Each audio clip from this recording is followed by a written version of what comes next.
नमस्ते, good evening सभी लोगों को। बहुत बहुत स्वागत आप सभी लोगों का इस क्लास में। ये क्लास है हमारी बीपीएससी क्रैश कोर्स के प्रोग्राम की और इसमें जो है आज से हम शुरुआत करने जा रहे हैं बायोलॉजी की क्लास की, जीव विज्ञान की क्लास की। जो आपके बीपीएससी के एग्जाम में जनरल साइंस का पोर्शन है उसमें आप सब लोगों को पता है कि जीव विज्ञान का जो विषय है इससे काफ़ी ज़्यादा क्वेश्चंस पूछे जाते हैं, इससे काफ़ी ज़्यादा प्रश्न आते हैं। तो यहाँ पर हम उन प्रश्नों को ध्यान में रखते हुए बायोलॉजी की शुरुआत कर रहे हैं। एकदम शुरुआत से, एकदम बेसिक्स से करेंगे और इसको एक एक करके मैं चैप्टर्स को आगे लेता चलूंगा, ठीक है। तो सबसे पहले हम जीव विज्ञान की यहां पर बात करने जा रहे हैं। आपको मैं बताऊं कि जब भी हम जीव विज्ञान की बात करते हैं तो इसमें हमने हमेशा एक चीज नोट की है, इसमें विज्ञान शब्द से पहले जीव लगा हुआ है, ठीक है।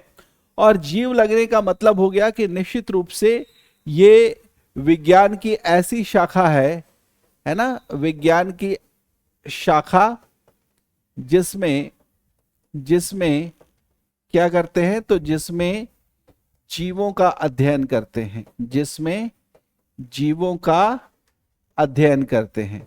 तो अब सबसे पहला प्रश्न तो सबके मन में ये आएगा कि भाई जीव जो है वो हम कहेंगे किसे, ठीक है। जीव जो है वो हम कहेंगे किसे, तो एक टर्म जो बायोलॉजी में बहुत कॉमनली यूज होता है वो होता है सजीव और निर्जीव। ये दो टर्म यूज होते हैं। इन दो टर्म्स में हम अंतर अगर कर सकें तो हम कहेंगे कि जिसमें कुछ विशेष लक्षण पाए जाएंगे वो सजीव हो जाएंगे, जिनमें वो लक्षण नहीं पाए जाएंगे वो क्या हो जाएंगे, निर्जीव हो जाएंगे, ठीक है।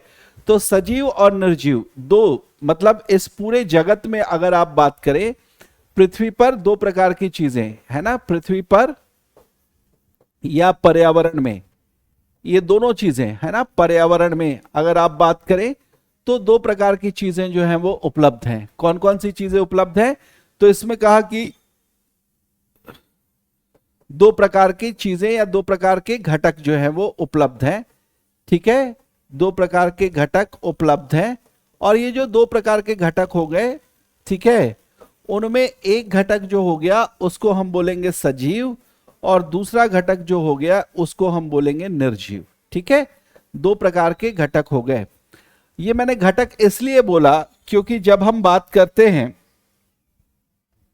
ठीक है, जब हम बात करते हैं कि पर्यावरण जो है हमारा या इस पृथ्वी पर जो जहां पर जीव रह रहे हैं, आखिर वो जीव रह कैसे रहे हैं, उन जीवों के में जो जीवन देखने को मिल रहा है या फिर वो जो अपनी प्रक्रियाएं कर रहे हैं वो कैसे कर रहे हैं, तो उसके लिए ये आवश्यक है जानना कि वो जो है कुछ प्रकृति में उपलब्ध जो अन्य चीजें हैं जिनमें जीवन तो नहीं है लेकिन उनकी उपयोगिता बहुत है उस जीव के लिए, उसका उपयोग करके जीव अपनी शारीरिक प्रक्रियाएं, अपनी जो है वो आवश्यकताएं पूरी कर रहे हैं और इससे इस जीव इस पृथ्वी पर जो है या पृथ्वी के सतह पर या जल में आप कह लीजिए जो जीवन है वो व्याप्त दिखाई देता है, ठीक है। तो इस तरीके से अगर हम यहां पर बात कर रहे हैं कि दो चीजें उपलब्ध हैं, एक है सजीव और दूसरा है निर्जीव, ठीक है। एक है सजीव और दूसरा क्या है, निर्जीव। तो कौन कौन से ऐसे लक्षण हैं जिसके आधार पर हम कहेंगे कि भैया ये सजीव है और ये क्या है, ये निर्जीव है, ठीक है। तो यहां पर हम सजीव और निर्जीव के बीच जिस आधार पर अंतर कर सकते हैं, सबसे पहले हम उन आधारों को देख लें एक बार और उसके बाद फिर मैं आगे आपको बताऊंगा कि जब हम जीवों के विषय में अध्ययन करेंगे तो उसको लेकर इस पूरे विज्ञान जगत में किस तरह की चर्चाएं हो रही हैं जीव विज्ञान को लेकर, ठीक है। तो उन सारी चीजों पर जो है वो हम एक नजर डालेंगे। ओके, चलिए यहां से जो है मैं आपको यहां से जो है वो मैं आपको अब उस स्लाइड पर ले चलता हूं जहां पर हम सजीवों और निर्जीवों के बीच में जो है वो अंतर करेंगे। देखिए यहां पर जीव विज्ञान में जब हम बात करते हैं, मैंने बताया सजीवों का अध्ययन करेंगे तो क्या क्या ऐसे लक्षण हैं जिसके आधार पर हम बोलेंगे कि सजीव में वो होंगे और निर्जीव में नहीं होंगे। तो सबसे पहले लक्षण की बात की या जो सबसे पहला आधार मैंने यहां पर सूचित किया है वो क्या है, कोशिकीय संगठन। कोशिकीय संगठन या फिर आप कह सकते हैं सेलुलर ऑर्गेनाइजेशन, अंग्रेजी में इसको क्या बोलेंगे, सेलुलर ऑर्गेनाइजेशन बोलेंगे। कि अगर आप जो है किसी भी प्राणी को, है ना, किसी भी प्राणी को या किसी भी चीज को आप जो है वो कह रहे हैं कि इसमें जीवन है, ये सजीव है ना, तो वो सजीव होने के लिए एक जो सबसे पहली रिक्वायरमेंट, जो सबसे पहली आवश्यकता है, वो आवश्यकता है उसकी शारीरिक संरचना कोशिका से बनी हुई हो। जीव जो जिनको आप बोल रहे हैं कोशिकीय संगठन के हिसाब से, तो यहां पर मैं बताना चाहूंगा कि कोशिकीय संगठन के आधार पर जीव दो प्रकार के हो सकते हैं।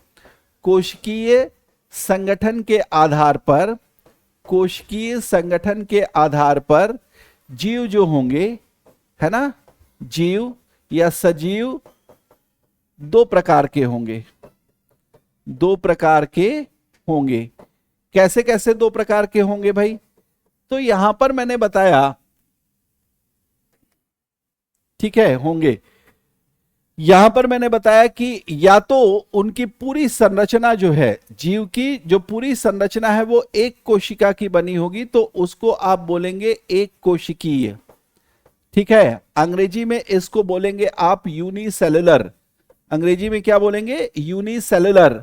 और जो दूसरे होंगे इनको हम बोलेंगे क्या, बहुकोशिकीय, इनको हम क्या बोलेंगे, बहुकोशिकीय बोलेंगे, या फिर इनको हम बोलेंगे मल्टी सेल्यूलर, इनको क्या बोलेंगे, मल्टी सेल्यूलर बोलेंगे, ठीक है। तो दो तरीके से आप बांट सकते हैं जीवों को, एक कैटेगरी हो जाएगी एक कोशिकीय और दूसरी कैटेगरी जो हो जाएगी वो बहुकोशिकीय हो जाएगी। एक से ज्यादा कोशिकाएं मिलकर जो है वो संरचना का निर्माण करेंगे, ठीक है। तो इस तरीके से दो प्रकार के जीव हो गए। अच्छा, इसमें एक चीज और भी ध्यान रखना है कि जो ये दो प्रकार के जीव आपको मिलेंगे, इन दो प्रकार के जीवों में एक कोशिकीय जीव जो होंगे, क्योंकि बहुकोशिकीय तो काफी आगे चलकर जीव बने, एक कोशिकीय जीव में भी दो तरीके के आपको प्राणी दिखाई देंगे। एक जिनकी एक कोशिका में, जिनकी कोशिका में केंद्रक नहीं होगा, और दूसरे वो जिनकी शारीरिक संरचना तो एक ही कोशिका की बनी होगी लेकिन उसमें एक केंद्रक भी पाया जाएगा, ठीक है।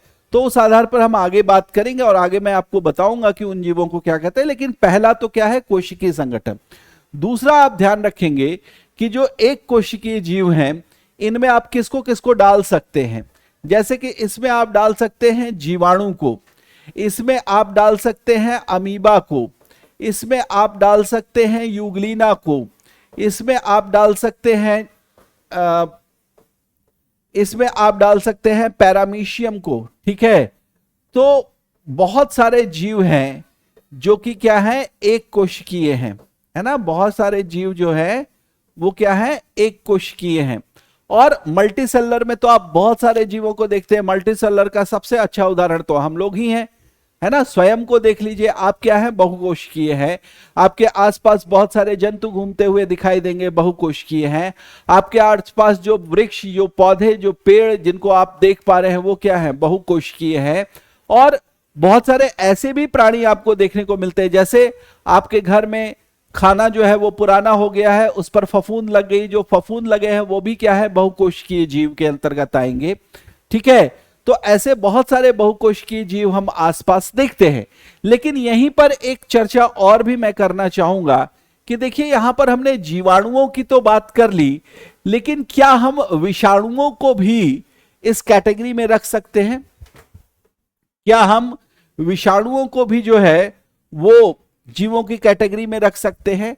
क्या हम ये कह सकते हैं कि विषाणु जो है वो सजीव के अंतर्गत आएंगे? तो यहां पर आपको ध्यान रखना है कि विषाणुओं जो हैं, जो विषाणु होते हैं, उनको हम जो है सजीव के अंतर्गत नहीं रखते हैं। विषाणुओं को ना तो सजीव कहा जा सकता है और ना ही निर्जीव। अब आपके मन में यह प्रश्न आएगा कि भाई अगर सजीव नहीं बोल सकते तो निर्जीव क्यों नहीं कह सकते? हम निर्जीव भी तो बोलेंगे। जो चीज सजीव नहीं है उसको क्या बोल सकते हैं? निर्जीव बोल सकते हैं। लेकिन हमने लिखा कि विषाणु ना तो सजीव कहे जा सकते हैं और ना ही उनको क्या कहा जा सकता है? निर्जीव कहा जा सकता है। तो आखिर विषाणु को सजीव क्यों नहीं बोलेंगे और विषाणु को निर्जीव क्यों नहीं बोलेंगे? तो यहां पर सवाल यह उठता है कि सजीव आखिर हम कह किसको रहे हैं? तो इसके लिए जो पहली क्राइटेरिया मैंने बताई वो बताया कोशिकीय संगठन या सेलुलर ऑर्गेनाइजेशन। जब भी आप जीवों की बात करते हैं और कहते कि उनकी जो संरचना है, शारीरिक संरचना जो है उसमें कोशिका होना जरूर चाहिए। फंडामेंटल यूनिट जो है, आधारभूत जो इकाई है वो कोशिका होनी चाहिए। क्या विषाणु में कोशिका पाई जाती है? क्या विषाणुओं के शरीर की संरचना जो है वो कोशिकीय आधार पर बनी हुई है? कहते हैं बिल्कुल नहीं। अगर एक विषाणु की संरचना आप देखेंगे तो वहां पर आपको पता चलेगा कि उसकी शारीरिक संरचना में कुछ इस तरीके का जो है, इस तरीके की संरचना मिलती है। ठीक है, कुछ इस तरीके की संरचना मिलती है, जिस संरचना में आपको जो है कोई भी कोशिका नहीं मिलेगी। यहां पर क्या मिलेगा? तो कहा कि विषाणुओं के अंदर जो है ये जो है प्रोटीन का बना हुआ एक आवरण होता है। प्रोटीन का आवरण जो है वो यहां पर मिलेगा, है ना। और ये पूरा, इसको क्या बोलेंगे? कैप्सिड बोलेंगे। ये पूरी संरचना जो है वो प्रोटीन की बनी हुई है। और इसके अलावा विषाणुओं में आप देखेंगे तो अंदर की ओर जो है वो आनुवांशिक पदार्थ मिलेगा। अंदर की ओर क्या मिलेगा? आनुवांशिक पदार्थ मिलेगा। ये आनुवांशिक पदार्थ जो है डीएनए या आरएनए में से कोई एक हो सकता है। डीएनए या आरएनए में से कोई एक हो सकता है। लेकिन इसकी पूरी शारीरिक संरचना में कहीं पर भी आप जो है वो कोशिका नहीं देखेंगे। तो फिर कहा कि फिर इसको निर्जीव क्यों नहीं कह रहे हैं? अगर कोशिका, भाई सबसे बड़ी चीज है कि आप किसी भी चीज को क्या बोल रहे हैं कि वो सजीव नहीं है, निर्जीव है। तो क्या निर्जीवों के जो अन्य लक्षण हैं वो इसमें मिल रहे हैं? सबसे बड़ी चीज मैंने यहां पर बीच में जो दिखाया है, ये दिखा दिया कि एक आनुवांशिक पदार्थ है डीएनए या आरएनए के रूप में। क्या किसी निर्जीव में आपको डीएनए या आरएनए के रूप में कोई आनुवांशिक पदार्थ मिलता है? और सबसे पहले तो आनुवांशिक पदार्थ कहेंगे किसको? आनुवांशिक पदार्थ किसी भी जीव के कोशिका में ऐसे पदार्थ होते हैं या ऐसी चीजें होती हैं जिनसे कि जीव अपने समान जब दूसरा जीव निर्मित करता है या अपने समान जब दूसरे जीव को जन्म देता है, ऐसा कह ले, तो उसके जितने भी लक्षण हैं इन आनुवांशिक पदार्थों की सहायता से उसके द्वारा जन्म दिए गए दूसरे जीव में या आगे आने वाली जो पीढ़ी है उसमें वो लक्षण क्या हो जाते हैं? स्थानांतरित हो जाते हैं। तो अगर विषाणु अपने जैसा दूसरा विषाणु बनाने की क्षमता रखता है तो वो क्षमता इसीलिए रखता है क्योंकि इसके पास क्या है? आनुवांशिक पदार्थ है। अब क्या किसी निर्जीव को, जिसको आप कहते हैं कि जिसमें जीवन नहीं है, किसी निर्जीव को आपने अपने जैसा दूसरा प्राणी बनाते हुए या अपने जैसे दूसरी कोई इकाई बनाते हुए देखा है? अगर आप अपने घर में अभी बैठे हैं और आप मान लीजिए चेयर पर बैठे हैं या आपके सामने टेबल है जिसको कि आप निर्जीव मानते हैं या निर्जीव कहते हैं, है भी निर्जीव, ठीक। क्या एक कुर्सी कुछ समय के बाद दूसरे कुर्सी को जन्म दे सकती है? या एक टेबल, एक मेज जो है वो आपके कमरे में पड़ी हुई वो अपने जैसे दूसरे किसी मेज को जन्म दे सकती है? या फिर कोई स्टूल, कोई आपका बेड या कोई भी चीज जो आपके आसपास दिखाई दे रही है, आप जिस पेन से लिख रहे होंगे, क्या वो पेन कुछ समय के बाद अपने जैसा कोई दूसरा पेन बना सकता है? कहा बिल्कुल नहीं। लेकिन वायरस में तो ये गुण है कि ये अपने जैसा दूसरा वायरस बना सकता है और जो लक्षण इसमें पाए जा रहे हैं वो लक्षण नए बने हुए वायरस में भी दिखाई देगा। तो आप कैसे कहेंगे कि ये निर्जीव है? और हमने सजीव किस आधार पर नहीं कहा? हमने कहा कि सजीव इसलिए नहीं कहा क्योंकि इनमें कोशिकीय संगठन नहीं है और इसके अलावा जो अन्य अभी आगे हम लक्षण पढ़ेंगे वो भी इस वायरस में दिखाई नहीं देते। जैसे वायरस सांस नहीं लेगा, वायरस को भोजन या पोषण की आवश्यकता नहीं है, वायरस को जो है वो एक्सक्रीशन यानी उत्सर्जन की कोई आवश्यकता नहीं है। तो जो भी लक्षण हम सजीव के लिए पढ़ेंगे वो लक्षण यहां पर वायरस में नहीं है। सिर्फ एक लक्षण आपको दिखाई दे रहा है कि वायरस अपनी तरीके का दूसरा वायरस या दूसरा विषाणु बना सकता है और अपने जितने लक्षण हैं उन लक्षणों को उसके अंदर पाए जाने वाले आनुवांशिक पदार्थ की सहायता से क्या कर सकता है, दूसरे नए बने हुए विषाणु में डाल सकता है या उसको स्थानांतरित कर सकता है उन लक्षणों को। तो फिर लोगों ने यह कहा कि अगर आप वायरस को सजीव नहीं कह रहे हैं क्योंकि सजीवों वाले लक्षण नहीं है, तो ये वाला लक्षण तो सजीव का ही है, प्रजनन करना तो सजीव का ही काम है, तो फिर आप उसको सजीव क्यों नहीं बोल रहे? देखिए, सिर्फ एक लक्षण होने से किसी को हम सजीव नहीं कह सकते, बाकी के सारे लक्षण तो इसके निर्जीव के हैं, लेकिन चूंकि ये एक लक्षण आ गया इसलिए हम इसको कंप्लीटली निर्जीव भी नहीं कह पा रहे। भाई, निर्जीव का मतलब यह हुआ कि उसमें कोई जीवन ही नहीं है, जहां पड़ा है, जिस रूप में पड़ा है वैसे ही पड़ा रहेगा, उसमें किसी प्रकार का कोई परिवर्तन देखने को नहीं मिलेगा, राइट। तो इस तरीके के जो चीजें हैं, इस तरीके की जो चीजें हैं जिनको आप निर्जीव कह रहे हैं, इन निर्जीव चीजों के सारे लक्षण तो यहां है नहीं, ये तो प्रजनन करने की क्षमता रखता है, लेकिन प्रजनन करेगा कैसे? प्रजनन करेगा कैसे विषाणु?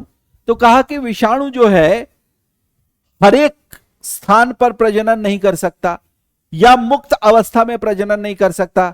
आपके आसपास जितनी चीजें पड़ी हुई हैं उन पर पता नहीं कितने विषाणु पड़े होंगे, आपको इसका ज्ञान भी नहीं, क्योंकि विषाणु तो बहुत ज्यादा सूक्ष्म है, और जब बहुत ज्यादा सूक्ष्म है तो इनको देखने के लिए हमें माइक्रोस्कोप की आवश्यकता पड़ेगी। चूंकि हमारी नग्न आंखों में माइक्रोस्कोप की सुविधा नहीं है इसलिए हम विषाणुओं को नग्न आंखों से नहीं देख पाते, लेकिन इतना अवश्य है कि हमारे आसपास बहुत सारे विषाणु होंगे। लेकिन क्या वो विषाणु हमारे शरीर में प्रवेश करके हमको नुकसान पहुंचा रहे हैं, या हमारे शरीर के अंदर पहुंच के अपना ग्रोथ, अपनी वृद्धि, अपना प्रजनन कर रहे हैं? कहा नहीं। विषाणुओं के साथ एक विशेष चीज है कि ये परजीवी के रूप में जीवों के शरीर में प्रवेश तो करते हैं, लेकिन सभी जीवों के शरीर में प्रवेश नहीं करते। हर एक विषाणु के लिए यह विशेषता है, हर एक विषाणु की यह विशेषता है कि वो किसी विशेष जीव के शरीर में ही प्रवेश करके और वहीं पर अपना क्या करेंगे, मल्टीप्लिकेशन करेंगे, वहीं पर उनका जो है वो बहुगुणन होगा, मल्टीप्लिकेशन होगा, और एक से कई सारे विषाणु बना सकते हैं। मन में यह सवाल आएगा कि किसी विशेष की बात क्यों कर रहे हैं? इसलिए कर रहे हैं क्योंकि विषाणुओं के साथ यही प्रक्रिया जो है वो मायने रखती है कि उनके पास जिस प्रकार का आनुवांशिक पदार्थ होता है वो आनुवांशिक पदार्थ किसी जीव विशेष के आनुवांशिक पदार्थों के प्रक्रियाओं को यूज करके अपना मल्टीप्लिकेशन कर पाते हैं। हर एक जीव के आनुवांशिक पदार्थ का वो उपयोग नहीं कर पाएंगे, सिर्फ और सिर्फ कुछ जीव विशेष के आनुवांशिक पदार्थ का उपयोग कर पाएंगे, और इसीलिए वो किसी विशेष जीव के अंदर ही प्रवेश करते हैं। प्रवेश तो सबके अंदर कर सकते हैं, लेकिन किसी भी जीव विशेष के अंदर ही वो अपने प्रजनन की प्रक्रिया करते हैं या अपना मल्टीप्लिकेशन करते हैं। अगर विषाणुओं को आप देखें तो निर्जीव वाले इसमें बहुत सारे लक्षण मिलेंगे। विषाणुओं को भी आप इकट्ठा करके उनका क्रिस्टल बना सकते हैं, उनके जो है वो कण बना सकते हैं, ठीक है। और इसके अलावा देखें तो विषाणुओं में अन्य कोई प्रक्रियाएं जो अभी हम आगे पढ़ेंगे वैसी कोई प्रक्रियाएं नहीं है, ठीक। लेकिन चूंकि ये किसी जीव के शरीर में प्रवेश करके क्या कर सकते हैं, मल्टीप्लाई हो सकते हैं, प्रजनन वाला गुण ये प्रदर्शित करते हैं, तो इसलिए विषाणुओं को किस कैटेगरी में रखा गया भाई? विषाणुओं को किस कैटेगरी में रखा गया? कहा विषाणुओं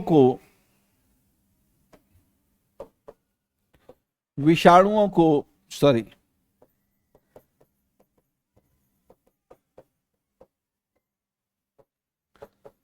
सजीव और निर्जीव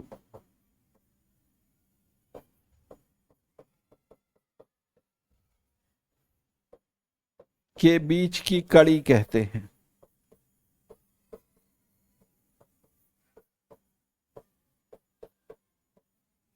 सजीव और निर्जीव के बीच की कड़ी कहते हैं। ध्यान रखेंगे, विषाणुओं को ना ही पूरी तरीके से सजीव कहा जा सकता है, ना ही निर्जीव कहा जा सकता है। इनको क्या कहेंगे? सजीव और निर्जीव के बीच की कड़ी कहेंगे। इनको क्या कहेंगे? सजीव और निर्जीव के बीच की कड़ी कहेंगे। तो ये चीज आपको ध्यान में रखनी है। कड़ी क्यों कहेंगे? इसलिए क्योंकि ना ही ये पूरी तरीके से सजीव दिखाई दे रहे हैं और ना ही ये पूरी तरीके से निर्जीव दिखाई दे रहे हैं, ठीक है, ध्यान रहेगा।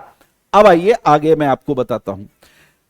दूसरा जो लक्षण आपको दिखाई दे रहा है, मैंने ये बताया कि सेलुलर ऑर्गेनाइजेशन सजीवों में होगा और निर्जीवों में नहीं होगा। दूसरा कि सजीवों में आपको प्राकृतिक रूप से वृद्धि होती हुई दिखाई देगी, है ना।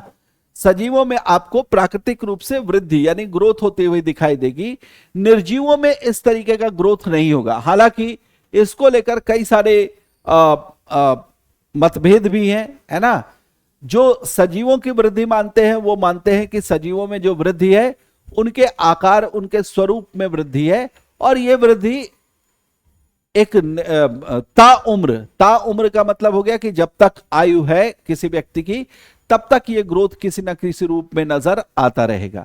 चाहे वो लंबाई, ग्रोथ का मतलब सिर्फ ये नहीं है कि लंबाई बढ़ रही है या शारीरिक आकार बढ़ रहा है। ग्रोथ का मतलब ये है कि शरीर के अंदर अगर कोशिकाएं मृत हो रही हैं तो उनके स्थान पर नई कोशिकाएं बन रही हैं या नहीं बन रही हैं। ग्रोथ का मतलब यह हुआ कि अगर शरीर के अंदर कोई अंग जो है वो विक्षिप्त हो रहा है या किसी अंग की जो है वो किसी प्रकार से आप कह सकते हैं कि वो शरीर से अलग हो रहा है, तो उसके स्थान पर क्या दूसरा अंग जो है वो आ रहा है या नहीं आ रहा है। इसके कई सारे अपवाद भी हैं। जैसे आपने देखा होगा कि बहुत सारे लोग ऐसे भी हैं जहां पर आप देखते हैं कि उनके हाथ कट गए या उनके पैर कट गए, है ना। किसी एक्सीडेंट की बात कर ले, या युद्ध के दौरान सैनिकों के साथ कई बार ऐसी चीजें होती है कि उनको हाथ में या पैर में गोली लग गई और शरीर का वो हिस्सा जो है वो काफी खराब हो गया। अगर वो शरीर के साथ बना रहेगा उतना हिस्सा तो उसके जान को जो है वो खतरा हो सकता है, तो उतना हिस्सा जो है शरीर से काटकर अलग कर दिया जाता है।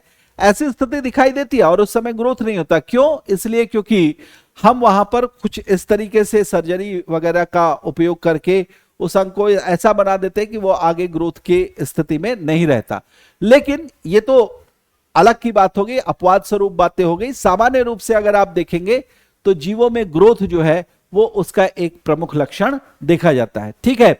तीसरा और एक बहुत ही महत्वपूर्ण प्रक्रिया है जिसको हम बोलते हैं उपापचय।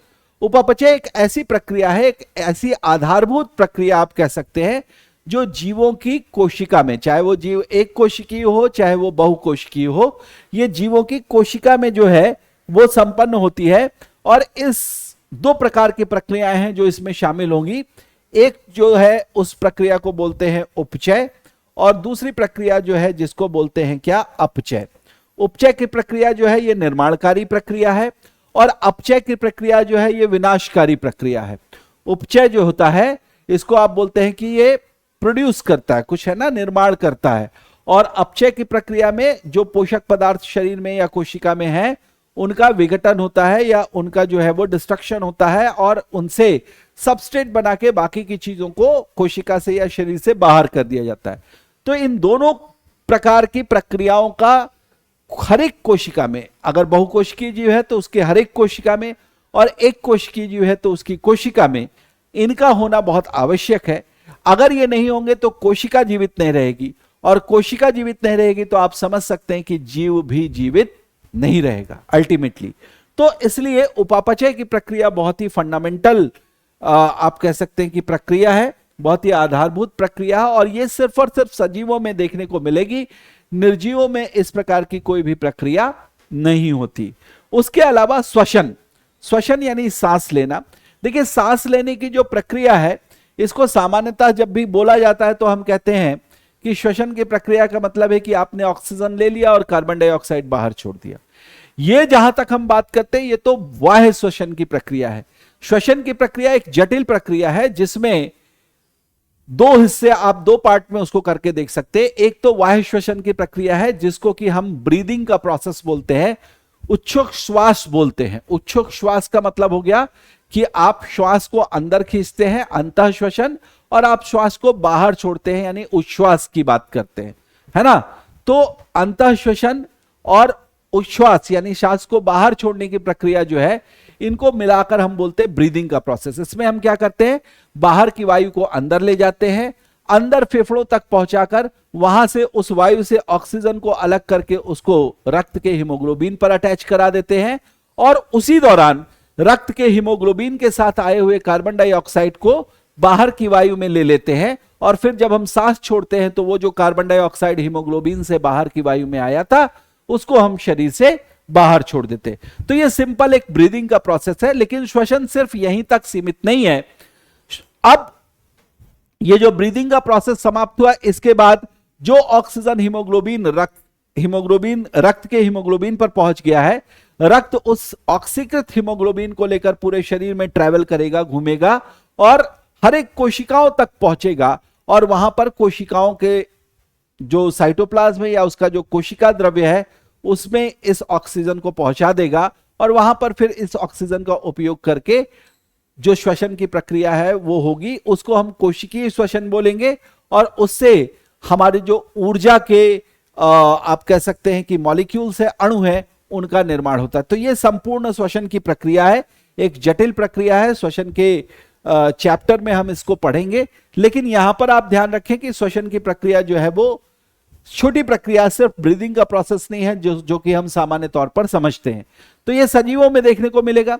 किसी निर्जीव को सांस लेते हुए देखा है, आंतरिक श्वसन तो छोड़ दीजिए, लेकिन क्या किसी निर्जीव को भी ब्रीद करते हुए देखा है? सिंपली बोलेंगे नहीं। क्या पौधों को देखा हमने ब्रीद करते हुए? तो कहा देखा तो नहीं है, लेकिन ऐसे एक्सपेरिमेंट्स हुए हैं जिनसे यह पता चलता है कि पौधे भी जीवों की तरह या जंतुओं की तरह और अन्य जीवों की तरह क्या करते हैं? ब्रीद करते हैं। तो जितने भी हैं, आप बैक्टीरिया से शुरुआत करिए और उसके बाद जितने भी बहुकोशिकीय जीव हैं सभी में आप इस श्वसन की प्रक्रिया को होता हुआ देखेंगे। इसके अलावा पांचवी प्रक्रिया जो है वो प्रजनन की प्रक्रिया है। प्रजनन का सीधा अर्थ है अपने जैसे दूसरे जीव को बनाना। अपने जैसा जब दूसरा जीव बन जाएगा तो उसको आप कहेंगे कि एक जीव ने प्रजनन की प्रक्रिया को संपन्न किया और उससे उस जैसा दूसरा जीव बन गया। सजीवों के गुणों में यह आएगा, निर्जीवों के गुणों में नहीं आएगा। लेकिन यहीं पर मैं आपको बताना चाहूंगा कि जो प्रजनन की प्रक्रिया है इसको आप सजीवों का प्रमुख लक्षण नहीं मानते, है ना। इसको आप ध्यान रखेंगे कि इसको हम सजीवों का प्रमुख लक्षण नहीं कहेंगे। क्यों नहीं प्रमुख लक्षण कहेंगे? इसलिए क्योंकि सजीवों में बहुत सारे ऐसे भी जीव आते हैं जिनमें प्रजनन करने की क्षमता नहीं होती। ठीक है, मनुष्यों में मैं एग्जांपल आपको देता हूं कि अगर आपने किन्नरों को देखा होगा, है ना, अगर आपने किन्नरों को देखा होगा तो निश्चित रूप से आपको यह पता है कि जो किन्नर होते हैं उनमें प्रजनन की क्षमता नहीं होती। ठीक है, इसमें कोई ऐसी अलग से लगने वाली बात नहीं है। एक पढ़ाई के दृष्टिकोण से अगर आप समझेंगे तो आपको यह पता हो कि किन्नरों में प्रजनन की क्षमता नहीं होती, लेकिन किन्नर जो है वो श्वसन कर रहे होते हैं। किन्नरों की कोशिकाओं में भी मेटाबॉलिज्म हो रहा होता है। किन्नरों में भी ग्रोथ यानी वृद्धि देखने को मिलती है। किन्नरों का भी पूरा शरीर जो है वो कोशिकीय संगठन का बना हुआ है। तो इसलिए प्रजनन सिर्फ न करना उनको सजीवों की कैटेगरी से अलग नहीं कर सकता। इसलिए हम ये बोलेंगे कि प्रजनन निश्चित तौर पर सजीवों के एक लक्षण के अंतर्गत आएगा, लेकिन यह सजीवों का प्रमुख लक्षण नहीं है। यह सजीवों के एक सामान्य लक्षण के अंतर्गत है। कुछ सजीव ऐसे भी हैं जिनमें प्रजनन की क्षमता नहीं होती, लेकिन वो बाकी क्षमताएं या बाकी विशेषताओं से युक्त होते हैं। ठीक है, इसके अलावा देखिए जो सजीव होते हैं उनमें संवेदनशीलता होती है।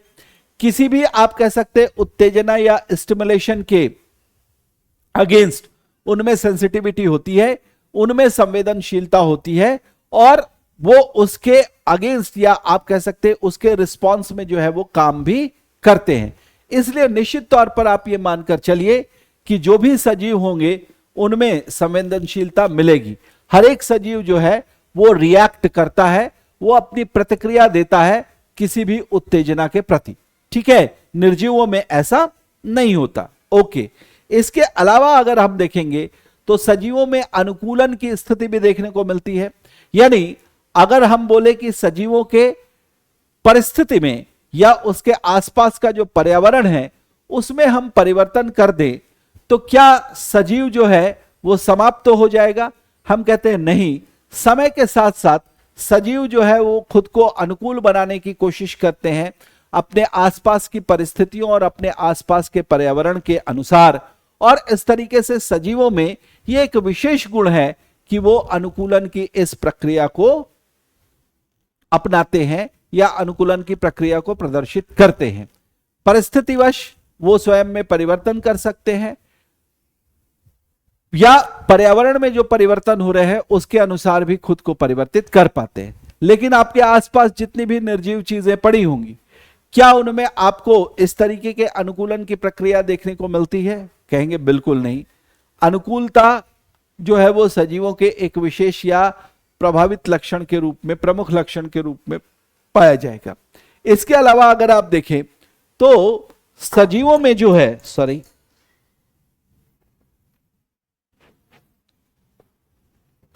सजीवों में जो है वो उत्सर्जन की प्रक्रिया भी देखने को मिलती है।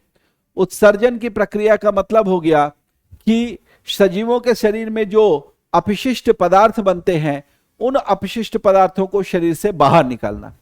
किसी भी निर्जीव में आपने नहीं देखा होगा कि उसके शरीर में कुछ भी बन रहा है ना, ऐसा जो उसके शरीर को नुकसान पहुंचा सकता है।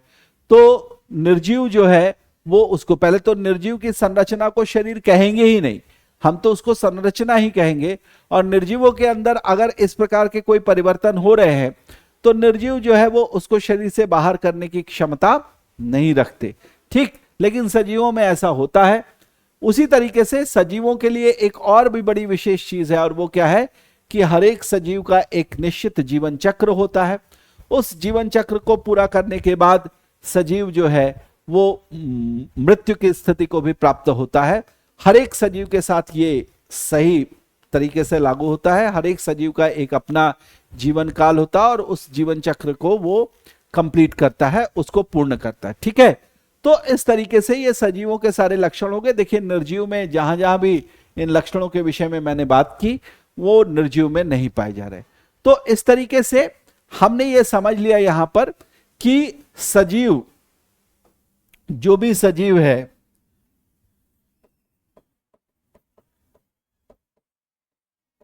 सजीवों की उपर्युक्त, सजीवों की उपर्युक्त विशेषताओं, सजीवों की उपर्युक्त विशेषताओं में से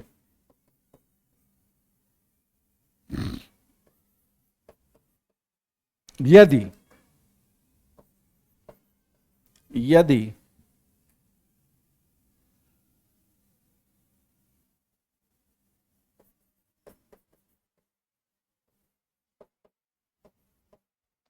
कोशिकीय संगठन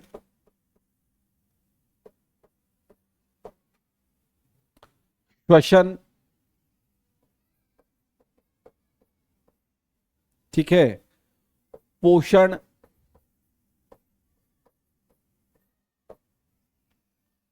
उत्सर्जन, ठीक, और इसके अलावा आप यहां पर कह सकते हैं उपापचय,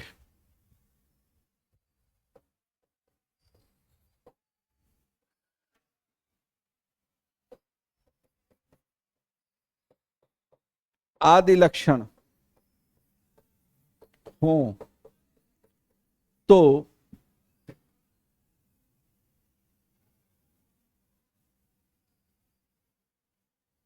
यदि किसी में, आप यहां पर लिख सकते हैं,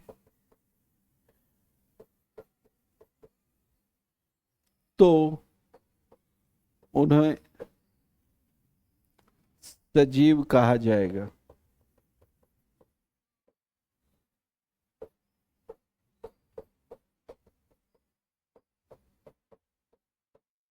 अन्यथा वो क्या हो जाएंगे? निर्जीव हो जाएंगे।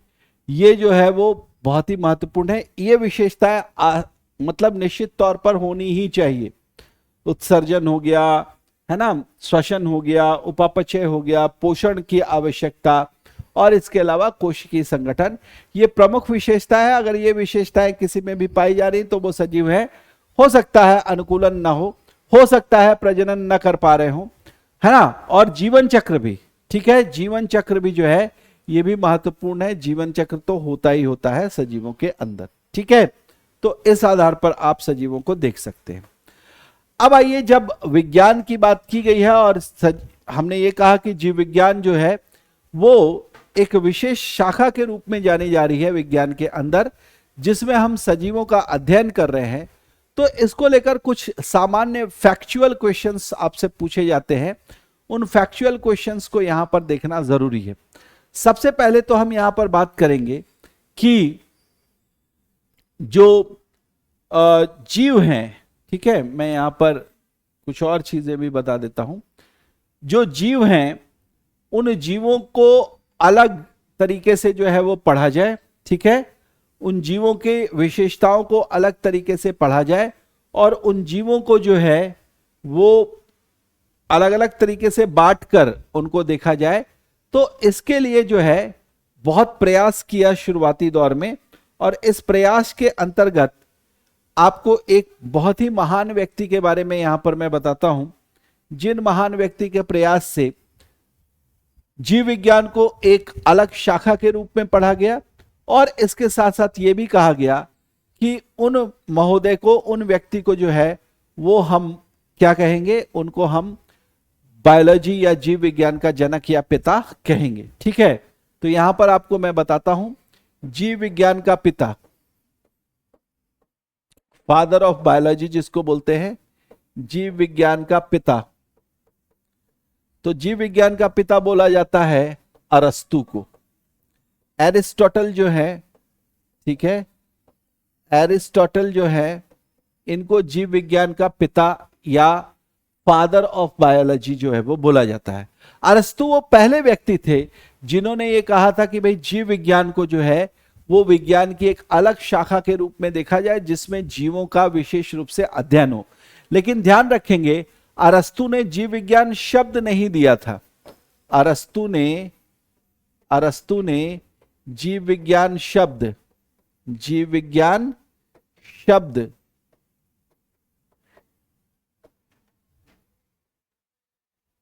नहीं खोजा था या नहीं दिया था, ठीक है। जीव विज्ञान शब्द जो देने वाले व्यक्ति थे वो बिल्कुल भिन्न थे। देखिए, सबसे पहले तो यहां पर हम ये समझे कि जो जीव विज्ञान शब्द है वो किन दो शब्दों से मिलकर बना, ठीक है। जीव विज्ञान जो शब्द है वो किन दो शब्दों से मिलकर बना। मैं आपको वो स्लाइड दिखाना चाह रहा हूं जिसमें मैंने इन चीजों को पढ़ाया हुआ है। अच्छा, यहां पर नहीं है।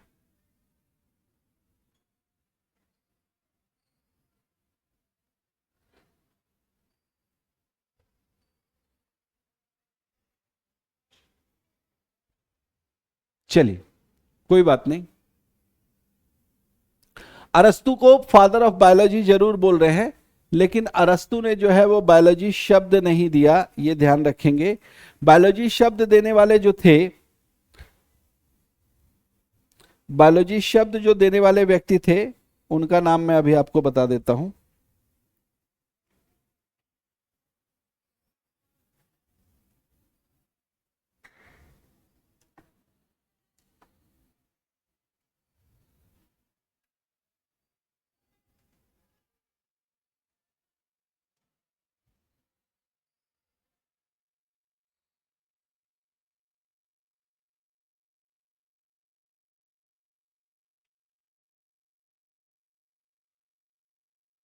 एक मिनट का बस समय दे मुझे, एक्चुअली अचानक से मेरे दिमाग से उतर सा गया है।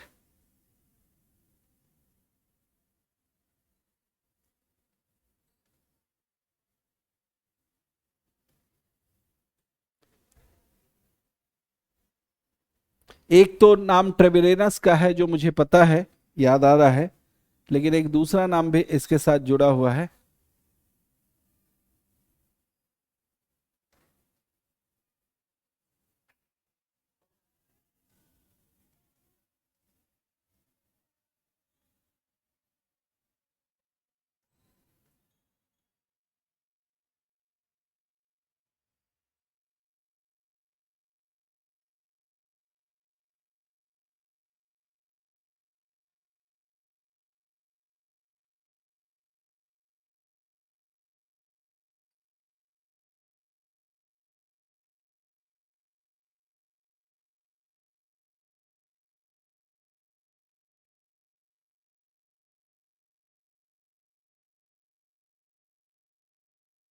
Okay, Lamarck, sorry. जीव विज्ञान जो शब्द है, जीव विज्ञान यानी कि बायोलॉजी, बायोलॉजी, माफ कीजिएगा आपको थोड़ा सा वेट करना पड़ा, ठीक है। बायोलॉजी शब्द लैमार्क और ट्रेविरेनस, ट्रेविरेनस महोदय ने दिया।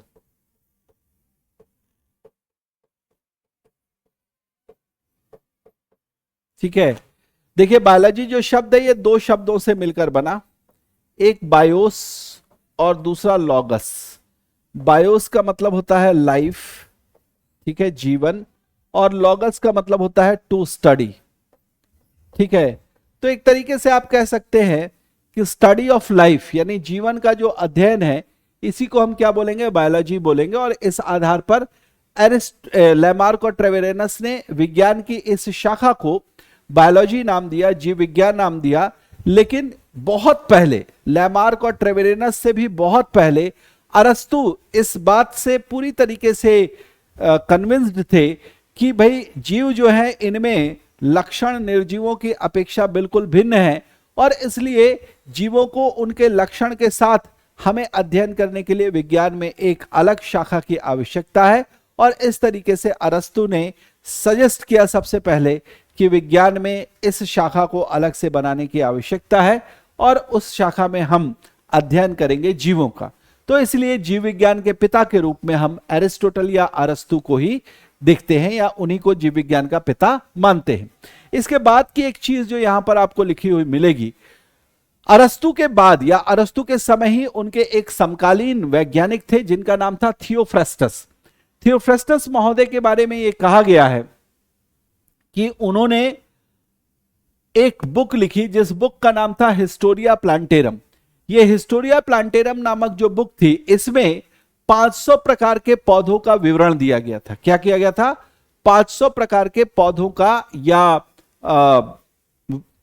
पादपों का विवरण दिया हुआ था, और उस विवरण में इन्होंने उन पादपों की हर एक विशेषता को बहुत ही विस्तार से बताया। और उन्होंने यह भी सजेस्ट किया कि पादपों में जो लक्षण या उनकी जो विशेषताएं दिखाई दे रही हैं, ये अन्य जीवों या मुख्य रूप से जंतुओं से बिल्कुल भिन्न है, सर्वथा भिन्न है। और इसलिए पादपों के अध्ययन के लिए जीव विज्ञान के अंदर एक विशेष शाखा होनी चाहिए। तो जीव विज्ञान के क्षेत्र में इस विशेष शाखा को बनाने वाले जो पहले वैज्ञानिक थे उनका नाम था थियोफ्रेस्टस, और इसलिए थियोफ्रेस्टस को फादर ऑफ बॉटनी या फिर आप इनको वनस्पति विज्ञान का पिता, है ना, वनस्पति विज्ञान का, वनस्पति विज्ञान का पिता, ठीक है, कहा जाता है। इनको वनस्पति विज्ञान का पिता या फादर ऑफ बॉटनी जो है वो कहा जाता है। जो काम इन्होंने किया वही काम मैं यहां पर आपको बताना चाहता हूं अरस्तु ने भी किया था। अरस्तु ने भी एक पुस्तक लिखी थी जिस पुस्तक का नाम था हिस्टोरिया एनिमेलियम। देखिए नाम मिलता जुलता है, बस एक में जो है वो एनिमल आ गया और दूसरे में प्लांट आ गया। तो जहां प्लांट था उसको प्लांटेरम कर दिया, और जहां पर एनिमल था उसको एनिमेलियम कर दिया। तो यहां पर मैं आपको बताऊं हिस्टोरिया एनिमेलियम, हिस्टोरिया एनिमेलियम जो है ये आपको एक पुस्तक है जो कि लिखी गई किसके द्वारा? ये लिखी गई एरिस्टोटल यानी अरस्तु के द्वारा। एरिस्टोटल या अरस्तु ने लिखा, ठीक है। और अरस्तु ने इस पुस्तक में डिस्क्रिप्शन दिया, जिस तरीके से डिस्क्रिप्शन दिया था थियोफ्रेस्टस ने, उन्होंने भी 500 प्रकार के भिन्न जंतुओं का एक डिस्क्रिप्शन, एक पूरा जो उनका विवरण है वो प्रस्तुत किया इस किताब में, इस पुस्तक में। और इस तरीके से इस डिस्क्रिप्शन के कारण इन्होंने यह सिद्ध किया, जैसे थियोफ्रेस्टस ने यह बोला कि अन्य जीवों या जंतुओं की, विशेष रूप से जंतुओं की तुलना में पादपों में भिन्न विशेषताएं पाई जाती हैं, और इसलिए पादपों के अध्ययन के लिए जीव विज्ञान में एक अलग शाखा होनी चाहिए। वैसे ही अरस्तु ने इन 500 प्रकार के जंतुओं के अध्ययन और उसके विवरण के द्वारा बताया इस पुस्तक को लिखकर इसलिए उन्होंने ये कहा कि जंतुओं के अध्ययन के लिए भी एक विशेष शाखा होनी चाहिए। कहां पर? बायोलॉजी के अंदर या जीव विज्ञान के अंदर। और इस तरीके से अरस्तु को क्या कहा गया? अरस्तु ने जब ये सजेस्ट किया तो इनको फादर ऑफ बायोलॉजी तो बोल ही रहे थे, इनको बाद में आगे चलकर जो है फादर ऑफ जूलॉजी यानी जंतु विज्ञान का पिता, है ना, जंतु विज्ञान का पिता जो है वो कहा गया, जंतु विज्ञान का पिता कहा गया इनको। ठीक है, father of zoology, father of botany, ये दो चीजें याद रखेंगे। और तीसरी चीज याद रखेंगे फादर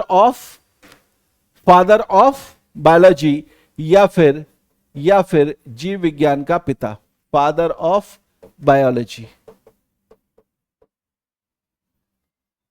ठीक है, फादर ऑफ बायोलॉजी जो है वो इनको आप कह सकते। ठीक है, ये मैं भिन्न रंग से आपको दिखा देता हूं ताकि आप जो है वो बिल्कुल इसको अलग से याद रखें। ठीक है, दूसरा मैं यहां पर इसको हिस्टोरिया एनिमेलियम को अलग से दिखा देता हूं ताकि इसको भी आप जो है वो अलग से ही याद रखें।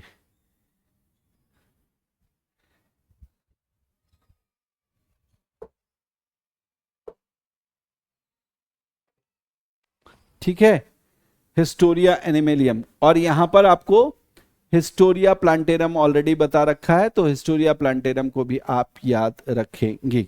ओके, एक मिनट, मैं एक काम करता हूं, ये वाला जो सेक्शन है चूंकि पहले से ही था इसलिए जो है इसको मैं यहां से, अगर ये घिर जाएगा तो मैं फिर इसको अलग कलर में कर लूंगा। ओके, ठीक है, इसमें हम लोग जो है लाल रंग भर देते हैं, इससे ये जो है आपका कंप्लीट हो जाए। ठीक है, ये याद रहेगा। तो इस तरीके से आप हिस्टोरिया प्लांटेरम याद रखें, हिस्टोरिया एनिमेलियम याद रखें। इसके बाद देखिए, जब जीव बहुत सारे सामने आ गए, है ना, बहुत सारे जीव सामने आ गए और लोगों को, वैज्ञानिकों को ये दिखने लगा, क्योंकि थियोफ्रेस्टस और अरस्तु ने एक तरीके से जीव विज्ञान के क्षेत्र में पूरे तरह से सारी चीजें ओपन कर दी, है ना, तो लोगों का इंटरेस्ट बढ़ता चला गया, लोगों की जो इच्छाएं हैं वो इसके अंदर शोध करने के लिए बढ़ती चली गई और लोगों ने अलग अलग प्रकार के जीवों को देखना शुरू किया, अलग अलग प्रकार के जीव, उनके लक्षण।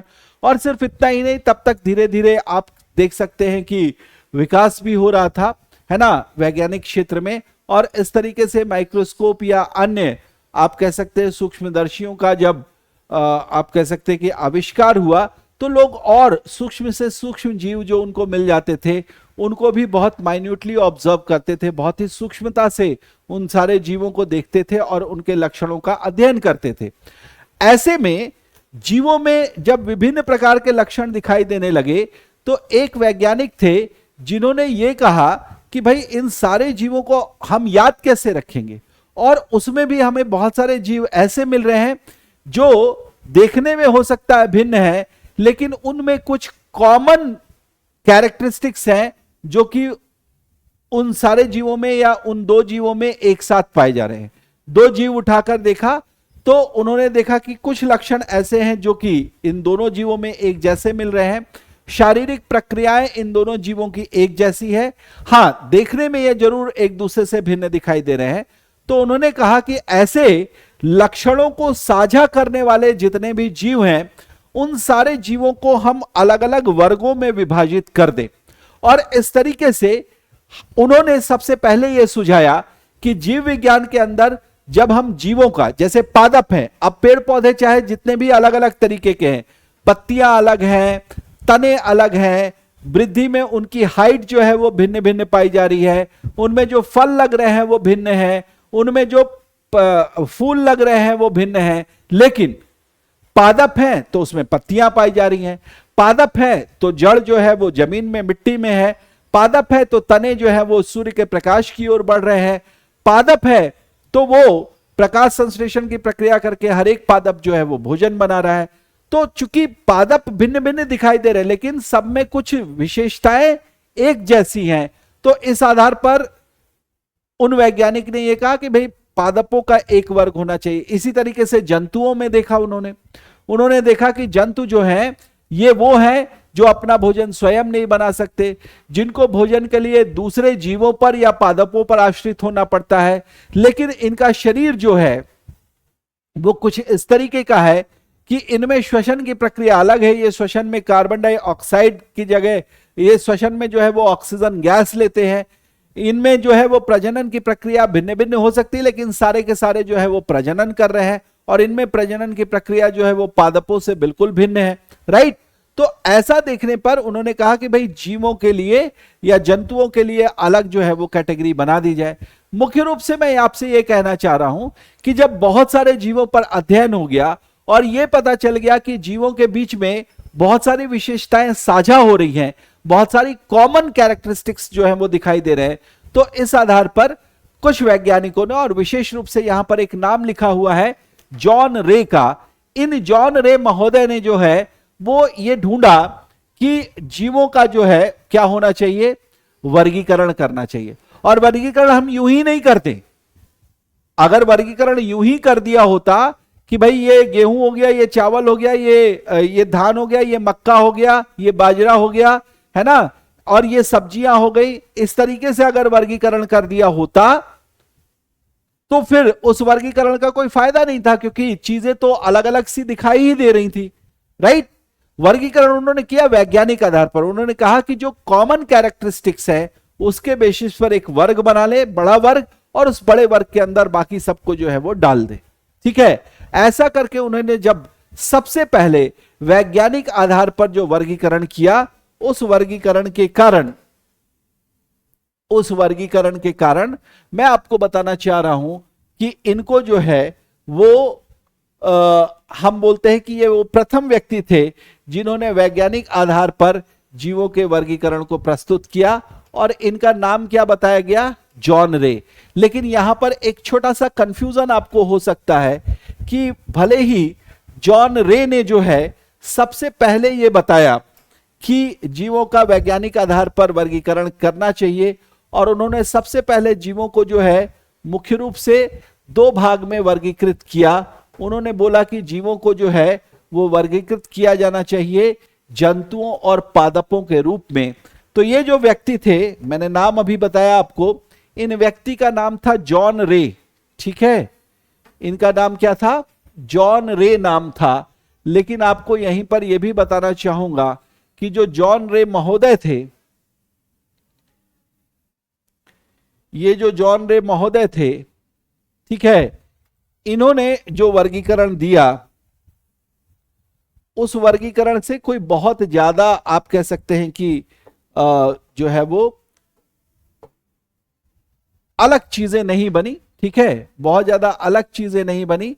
हां, ये जरूर था कि वैज्ञानिकों को एक रास्ता मिल गया कि नहीं, उन्होंने कहा कि हमें कॉमन लक्षणों पर ध्यान देने की आवश्यकता है, और इन लक्षणों के हिसाब से हमें जीवों को वर्गीकृत करने की आवश्यकता है।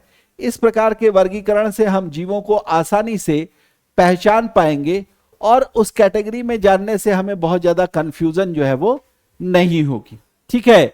तो ऐसा करके उन्होंने जो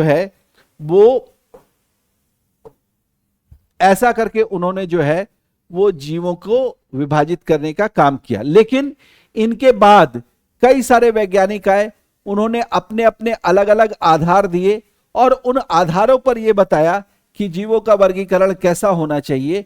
इसी क्रम में एक और वैज्ञानिक आए जिनका नाम था कैरोलस लीनियस। कैरोलस लीनियस वो वैज्ञानिक थे जिन्होंने भी जीवों को वर्गीकृत किया उसी तरीके से दो भाग में, है ना। जीवों को उन्होंने भी वर्गीकृत किया दो भागों में ही, लेकिन उनका जो वर्गीकरण था वो बिल्कुल मॉडर्न तरीके का था, आधुनिक तरीके का था। उन्होंने जो लक्षणों को साझा किया उसमें कई सारी चीजों का ध्यान रखा, और इस तरीके से अपवाद स्वरूप जो है वो चीजें नहीं मिल रही थी। तो उनको क्या कहा गया, उनको फादर ऑफ टैक्सोनॉमी, या फिर उनको जो है वो वर्गीकी का जनक कहा गया। उनको क्या कहा गया, वर्गीकी का जनक कहा गया। जीवों का आधुनिक वर्गीकरण मैं आपसे यहां पर शेयर कर रहा हूं। जीवों का आधुनिक वर्गीकरण करने वाले व्यक्ति, ठीक है, जीवों का आधुनिक वर्गीकरण करने वाले जो व्यक्ति हैं उनका नाम मैं यहां पर आपको बता रहा हूं। उनका नाम क्या है? उनका नाम जो है वो है कैरलस लीनियस। ध्यान रखेंगे, उनका नाम क्या है? Carlos Linnaeus. और कैरलस लीनियस को क्या कहा गया? इनको फादर ऑफ टैक्सोनॉमी बोला गया या वर्गीकी का पिता बोला गया। तो भले ही अब इन दोनों चीजों में बहुत ज्यादा कंफ्यूजन होती है बच्चों को, इसलिए आप ध्यान रखेंगे कि हमें हमेशा इस चीज को ध्यान में रखना है कि जो जीवों का वर्गीकरण है, लाल से ही ठीक रहेगा, ठीक है, ये लाल से स्पष्ट दिखाई दे रहा है। तो जीवों का जो वर्गीकरण है, उस वर्गीकरण को प्रथम बार जिन्होंने दिया उनका नाम तो जॉन रे है, लेकिन जॉन रे को कभी भी हम जो है वर्गीकी का पिता नहीं कहते हैं। हम किसको वर्गीकी का पिता बोलते हैं? वर्गीकी का पिता बोला जाता है कैरलस लीनियस को। किसे बोला जाता है? कैरलस लीनियस को बोला जाता है। तो ये नाम आपको याद रखने की आवश्यकता है। ओके, अब इससे आगे चलते हैं। तो कैरलस लीनियस ने जो वर्गीकरण दिया था, यहां पर आपको बताऊं मैं, इन्होंने भी जीवों को दो जगत में ही बांटा था। जीवों के दो जगत कौन कौन से थे? उन्होंने कहा कि जीवों का एक जगत जो होगा वो जंतु जगत होगा। ऐसा नहीं है कि इन्होंने बहुत सारे लक्षणों को जब समझ लिया था तो उसके बाद जीवों के कई सारे वर्ग बना दिए, नहीं, उन्होंने दो ही वर्गों पर जो है वो कॉन्सेंट्रेट किया। उन्होंने कहा कि एक तो जगत होगा, एक किंगडम होगा जिसको हम जंतु जगत बोलेंगे, और दूसरे वर्ग में जिस जीव को रखेंगे उसको हम पादप जगत कहेंगे। उसको हम क्या कहेंगे? पादप जगत कहेंगे। तो इस तरीके से जीवों के जो है वो दो वर्ग उन्होंने बना लिए, ठीक। लेकिन इसके बाद आगे चलते हैं। तो आगे एक महोदय आए जिनका नाम था आर.एच. व्हिटेकर। ध्यान रखेंगे, इनका नाम बहुत ही महत्वपूर्ण है। इसलिए महत्वपूर्ण है क्योंकि यह प्रश्न भी आपसे पूछा गया है कि आर.एच. व्हिटेकर जो थे, ठीक है, आर.एच. व्हिटेकर जो थे ये कौन से व्यक्ति थे? आर.एच. व्हिटेकर जो थे ये कौन से व्यक्ति थे? ठीक है, ये कौन से व्यक्ति थे? तो इसमें आपको याद रखना है, सॉरी,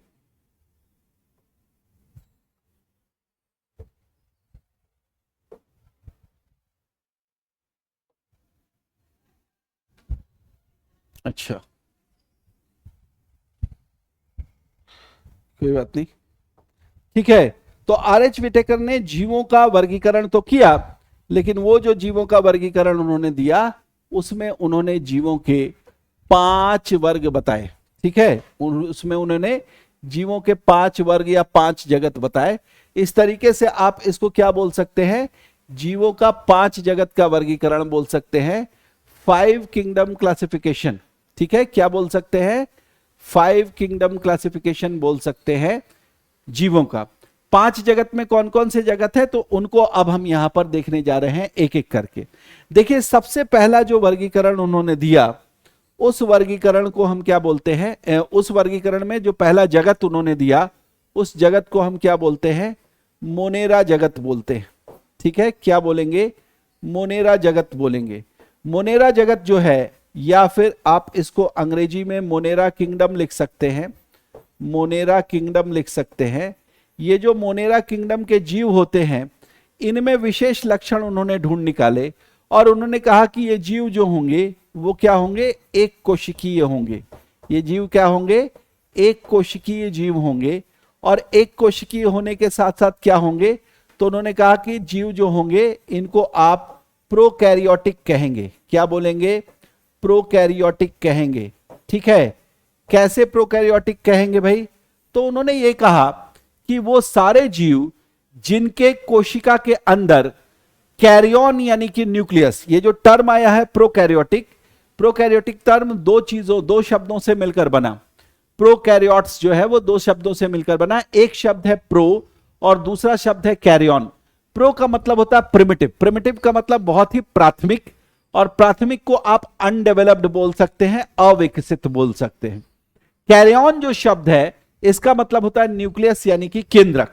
तो इस तरीके से आप कह सकते हैं कि वैसी कोशिकाएं जिसके अंदर अविकसित केंद्रक होंगे, क्या होंगे? अविकसित केंद्रक होंगे, इनको हम क्या बोलेंगे? प्रोकैरियोटिक कोशिका बोलेंगे।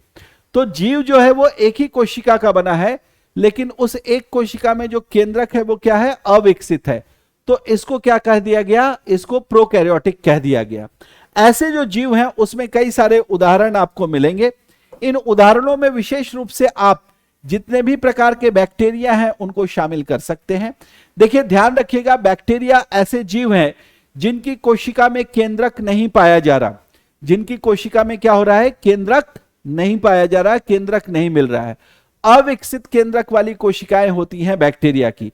यानी जो बैक्टीरिया की कोशिकाएं हैं वो जितने भी प्रकार के सजीव हैं उनमें सबसे सरल कोशिकाएं इन्हीं की ही हैं। ऐसी कोशिकाएं जिसमें सिर्फ और सिर्फ केंद्रक ही नहीं है, बल्कि यहां पर बहुत सारे कोशिकांग भी जो है वो नहीं पाए जाते।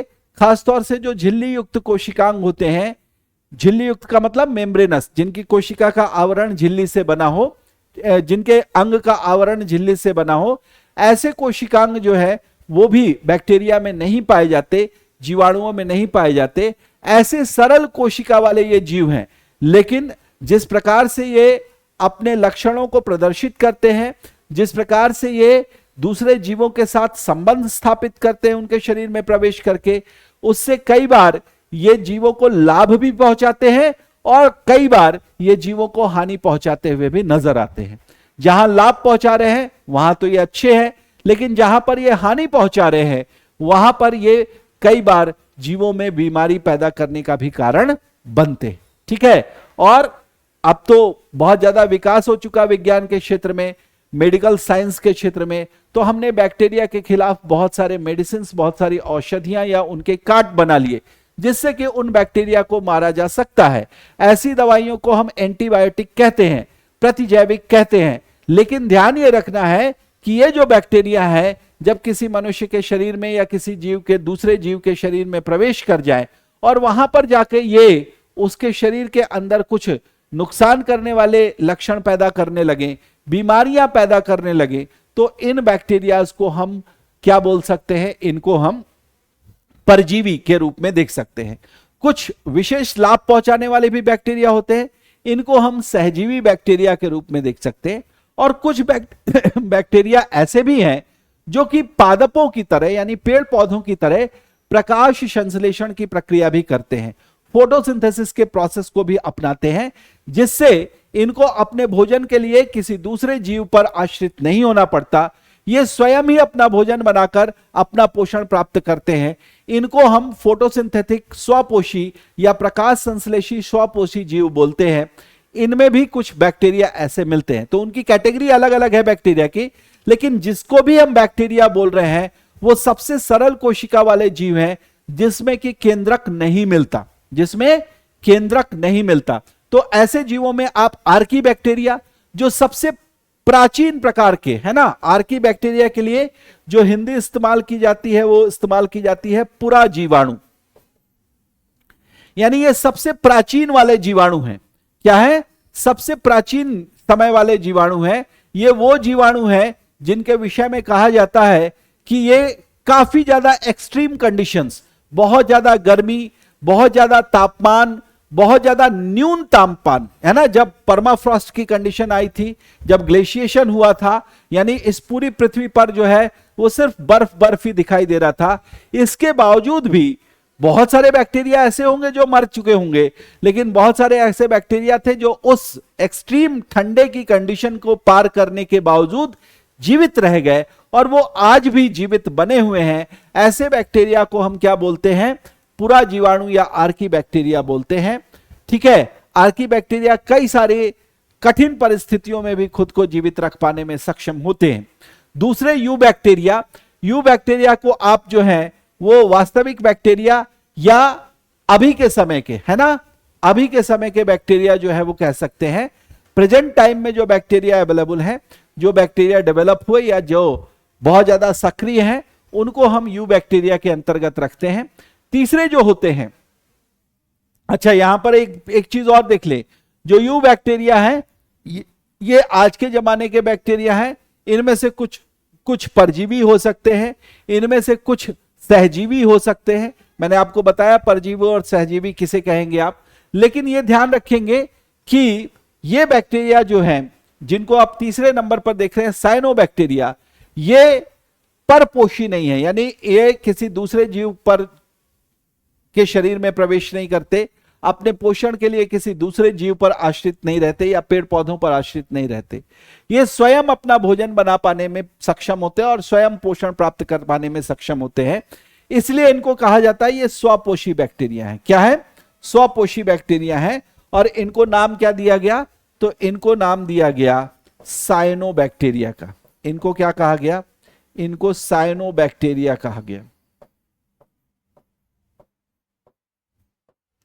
ठीक है, जो साइनोबैक्टीरिया है चूंकि सूक्ष्म है, काफी ज्यादा सूक्ष्म है, लेकिन ये पादपों में जैसे जो सबसे सूक्ष्म होता है उसको आप शैवाल बोलते हैं, तो उसी तरीके से जब वैज्ञानिकों ने इस बैक्टीरिया, इस जीवाणु को माइक्रोस्कोप के अंदर देखा, माइक्रोस्कोप के नीचे ले जाकर देखा, तो उन्होंने जिस तरीके से इसके कोशिका का या कोशिकीय पदार्थ का रंग दिखाई दे रहा था, ये नीले हरे रंग का दिखाई दे रहा था, इसलिए उन्होंने, और कॉलोनी बनाकर ये रहते हैं, ये एक साथ संयुक्त रूप से रहते हैं, तो उन वैज्ञानिकों ने इन बैक्टीरिया को नाम दिया क्या? नील हरित शैवाल का। बैक्टीरिया को क्या नाम दिया? नील हरित शैवाल का नाम दिया या ब्लू ग्रीन एल्गी का नाम दिया। ठीक है, तो ये जो नील हरित शैवाल है या जो ब्लू ग्रीन एल्गी है, ये स्वपोषी यानी कि ऑटोट्रॉफ है ना। स्वपोषी का मतलब क्या होता है? ऑटोट्रॉफ, अपना भोजन स्वयं बनाने वाले। ठीक है, तो ये ऑटोट्रॉफ्स की कैटेगरी में आते हैं या स्वपोषी की कैटेगरी में आते हैं। ठीक, उसके बाद आते हैं दूसरे नंबर पर। जो दूसरे नंबर का जगत है इसको आप बोलते हैं प्रोटिस्टा जगत। इसको क्या बोलते हैं? प्रोटिस्टा जगत। यह भी जगत ऐसा है जहां के जीव कैसे हैं? एक कोशिकीय है। आप देखें यहां पर भी क्या लिखा है? एक कोशिकीय लिखा है, लेकिन एक कोशिकीय के साथ यहां पर क्या लिखा है? यूकैरियोटिक।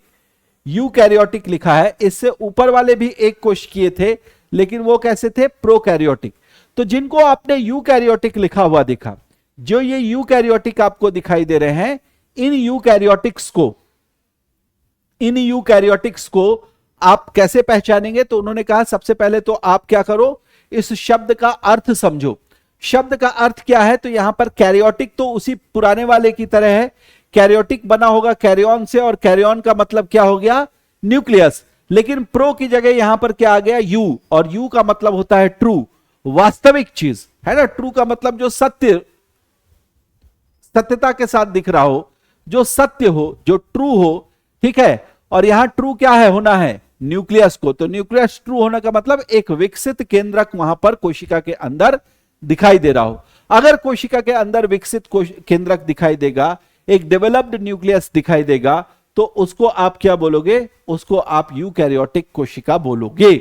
और ऐसी यूकैरियोटिक कोशिका, अगर एक जीव के संरचना में सिर्फ एक ही कोशिका है, कोशिका तो एक है, लेकिन यह कोशिका कैसी है? तो कहा कि यह कोशिका है केंद्रक वाली, इसमें केंद्रक स्पष्ट रूप से दिखाई दे रहा है, तो ऐसी कोशिकाओं को हम यूकैरियोटिक कोशिकाएं कहेंगे।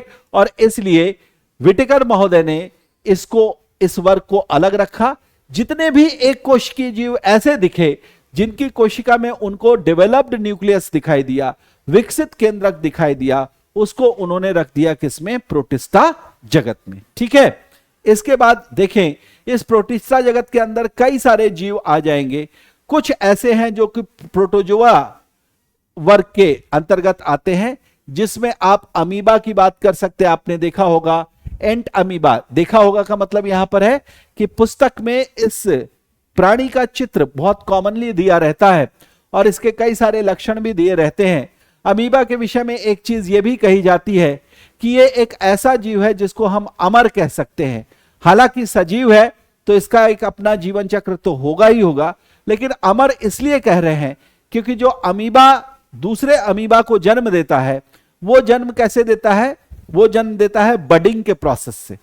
मतलब एक अमीबा के बड्स निकलेंगे और उस बड से एक नया अमीबा जो है वो बन जाएगा।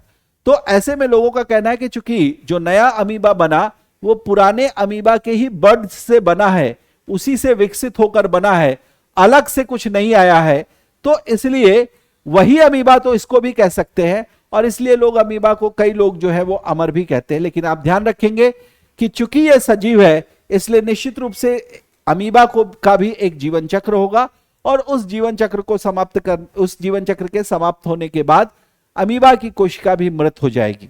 ठीक है, और जो नया अमीबा है वो भी अपने जीवन चक्र को क्रमशः वैसे ही समाप्त करते चलेंगे, और एक समय ऐसा आएगा कि उनकी कोशिका भी मृत हो जाएगी।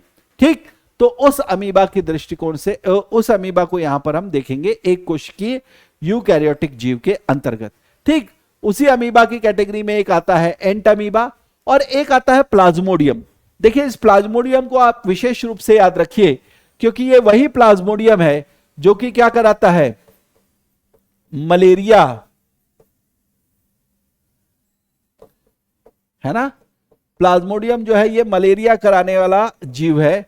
इसके ही शरीर के अंदर या हमारे रक्त के अंदर पहुंचने से मलेरिया नामक बीमारी जो है वो होती है। नॉर्मली जब मलेरिया जैसी बीमारी का जिक्र आता है तो हमें सीधे सीधे ध्यान हमारा जो जाता है वो मच्छरों पर जाता है ना। हमने रट रखा है कि मलेरिया किस मच्छर के काटने से होता है। हम कहते हैं मादा एनाफिलीज मच्छर के काटने से मलेरिया हो जाता है। बहुत सामान्य सी चर्चा हर जगह आपको देखने को मिलती है, पढ़ने को मिलती है, लेकिन ध्यान रखेंगे कि मच्छर के काटने से ऐसा कुछ नहीं होता। मच्छर काटता है तो होता क्या है वो जानना आवश्यक है। मादा एनाफिलीज मच्छर जो अलग अलग जगह गंदगियों पर बैठती है, उन गंदगियों में उसके शरीर में या उसके सूंड में जो है वो इस तरीके के अगर प्लाज्मोडियम नामक जो प्रोटोजोआ है वो चिपक जाता है, तो वो प्लाज्मोडियम जब वो वही मादा एनाफिलीज मच्छर हमारे शरीर पर बैठकर, हमारे त्वचा पर बैठकर डंक मारती है, और डंक मारने के बाद वहां से जो ब्लड है उसको चूसती है, ब्लड को सक करती है। उसी दौरान उसके डंक में चिपका हुआ ये जो प्लाज्मोडियम है, जो कि एक कोशिका है, एक ही कोशिका है, एक कोशिका तो बहुत सूक्ष्म है, आराम से उसके डंक पर आ सकता है, तो इस एक कोशिका या कई सारे प्लाज्मोडियम को वो हमारे रक्त में छोड़ देती है।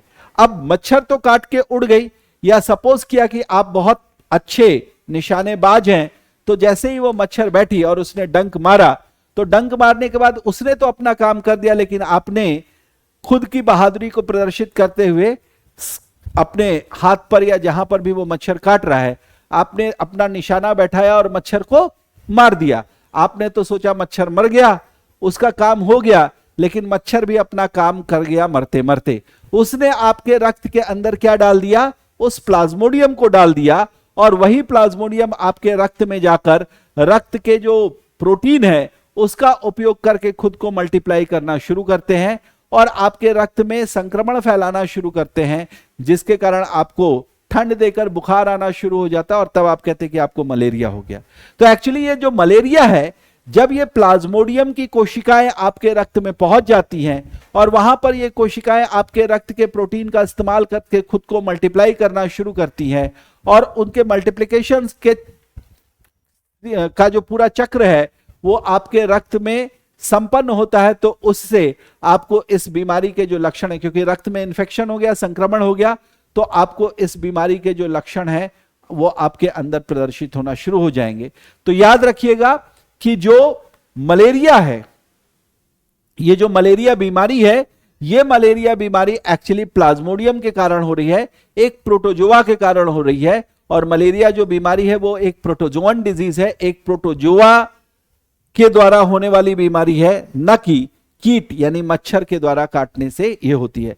मच्छर को फिर क्या बोलेंगे, मच्छर को यहां पर हम कहेंगे कि ये एक्चुअली वेक्टर है, या इस प्लाज्मोडियम प्रोटोजोआ या परजीवी का वाहक है।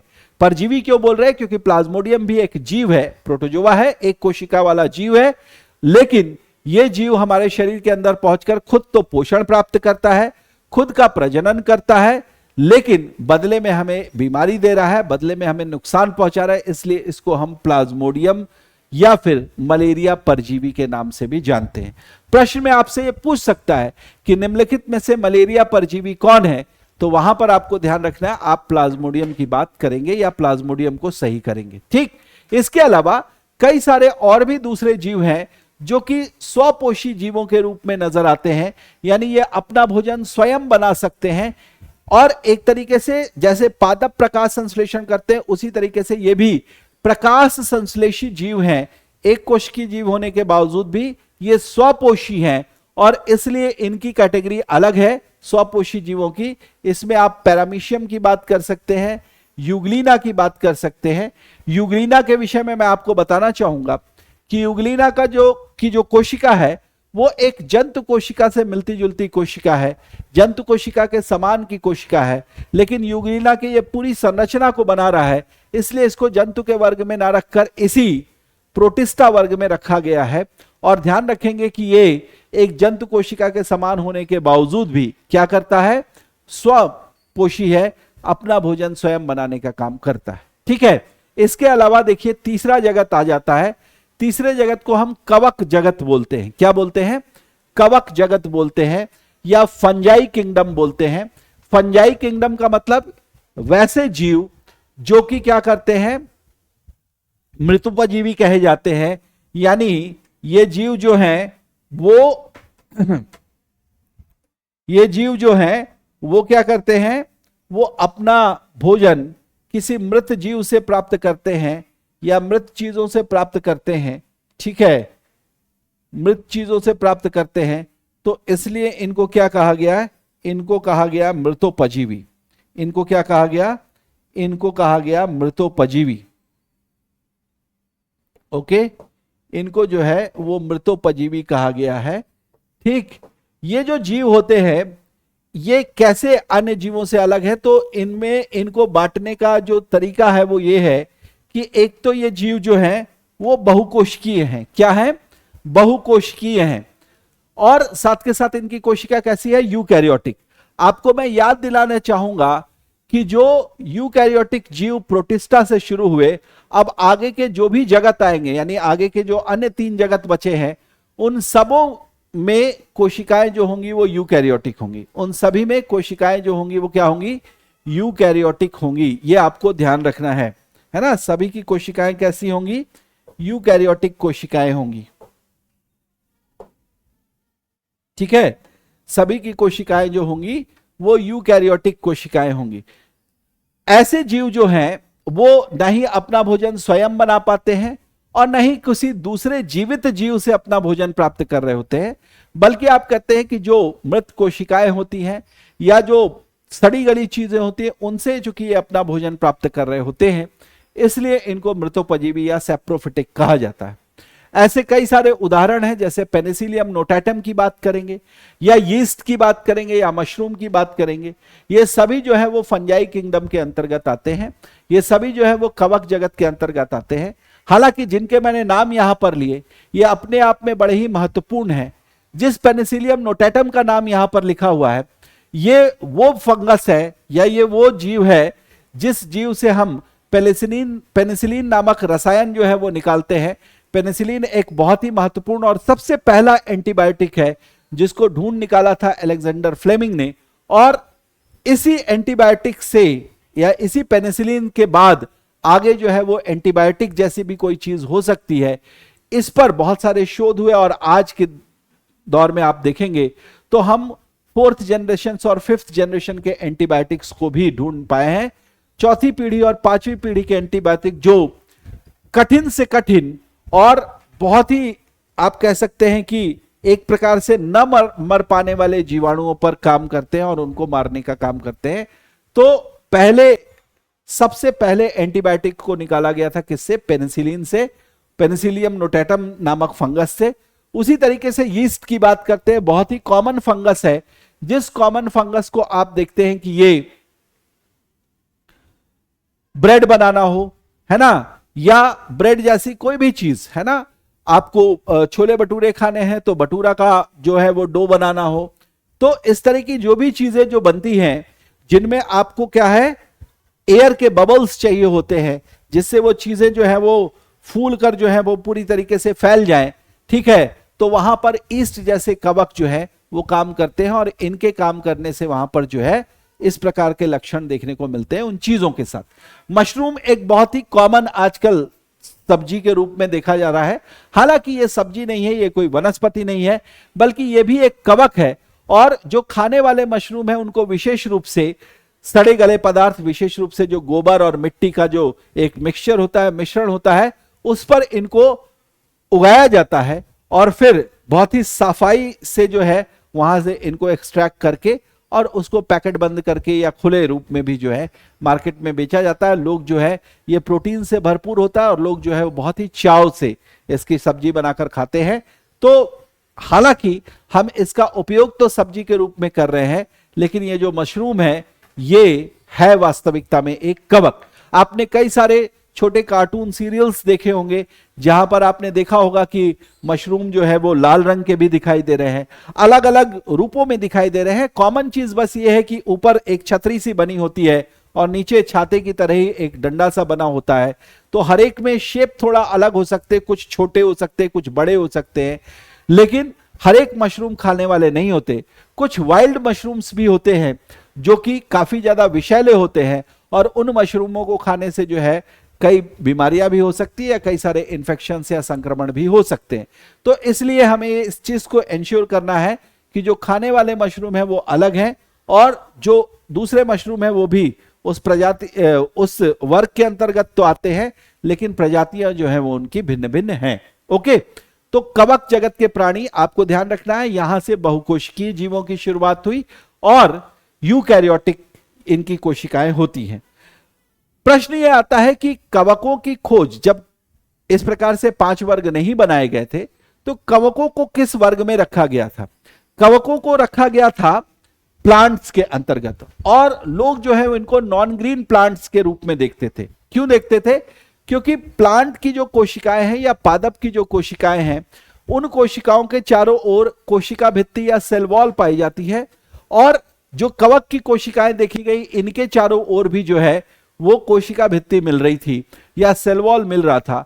तो वैज्ञानिकों ने सेल वॉल की उपस्थिति के कारण कवकों को पहले पादप वर्ग में रखा था, लेकिन चूंकि कवकों में स्वपोषण या ऑटोट्रॉफ फोटोसिंथेसिस करने की योग्यता नहीं थी, ना ही ये रसायन संश्लेषी थे, मतलब किसी भी प्रकार से ये स्वपोषी नहीं थे, इनको अपने पोषण के लिए हमेशा ही मृत जीवों पर या फिर सड़ी गली चीजों पर जो है वो आश्रित होना पड़ रहा था। इसलिए वैज्ञानिकों ने इनके लिए एकदम अलग कैटेगरी बना दी। इन्होंने कहा कि ये बहुकोशिकीय यूकैरियोटिक मृतोपजीवी यानी सैप्रोफिटिक होंगे। ओके, इसके बाद चौथे और 5वें नंबर पर जो आप जगत देख रहे हैं, चौथे नंबर पर आपको पादप जगत और 5वें नंबर पर आपको जंतु जगत दिखाई दे रहा है। किंगडम प्लांटी और किंगडम एनिमेलिया, है ना, 2 प्रकार के आपको जगत दिखाई दे रहे हैं। जो किंगडम प्लांटी है ये बहुकोशिकीय यूकैरियोटिक होते हैं, लेकिन स्वपोषी होते हैं। आप देखिए यहां पर लिखा हुआ है स्वपोषी। स्वपोषी क्यों है ये? इसलिए ये स्वपोषी है क्योंकि इन जीवों में आपको प्रकाश संश्लेषण के कारण भोजन बनता हुआ मिलता है। ये अपना भोजन स्वयं बनाते हैं, अपना पोषण स्वयं प्राप्त कर लेते हैं, इसलिए ये स्वपोषी हैं। इनको अपने पोषण प्राप्त करने के लिए किसी दूसरे जीव पर आश्रित नहीं होना पड़ता, इसलिए ये स्वपोषी हैं। चूंकि इनका पूरा शरीर कई सारी कोशिकाओं से मिलकर बनता है, इसलिए ये बहुकोशिकीय हैं, और बहुकोशिकीय होने के साथ साथ इनकी कोशिकाएं विकसित केंद्रक वाली कोशिकाएं हैं, इसलिए ये यूकैरियोटिक भी हैं। ठीक है, तो कवक से ये किस प्रकार अलग हो गए? कवक जो है वो मृतोपजीवी है, कवक जो है वो स्वपोषी नहीं है, जबकि पादप जो है वो क्या है? स्वपोषी है। और इसके अलावा आपको बताऊं, लास्ट में जो आपका आ गया वो है एनिमल किंगडम, वो है जंतु जगत। जंतु जगत के जो प्राणी हैं इनको आप बहुकोशिकीय यूकैरियोटिक बोल सकते हैं, इनको आप मल्टीसेलुलर यूकैरियोटिक बोल सकते हैं। पादप से ये मिलता जुलता हो गया लक्षण, लेकिन यहां पर जो कोशिकाएं मिलेंगी वो बिना सेल वॉल की मिलेंगी, बिना कोशिका भित्ति वाली कोशिकाएं मिलेंगी, और साथ के साथ ये जितने भी जीव होंगे कोई भी ऑटोट्रॉफ नहीं होगा, कोई भी स्वपोषी नहीं होगा, सभी के सभी क्या होंगे? परपोषी होंगे। सभी के सभी क्या होंगे? परपोषी होंगे। तो इस तरीके से इन जीवों का जगत अलग हो जाता है।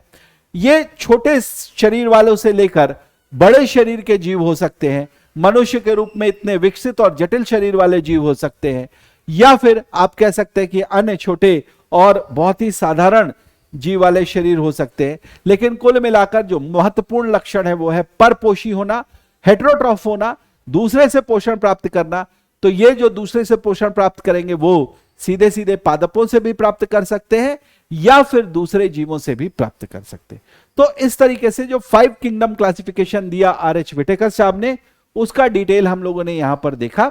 ये चीजें उम्मीद करता हूं आपको समझ में आ गई होंगी।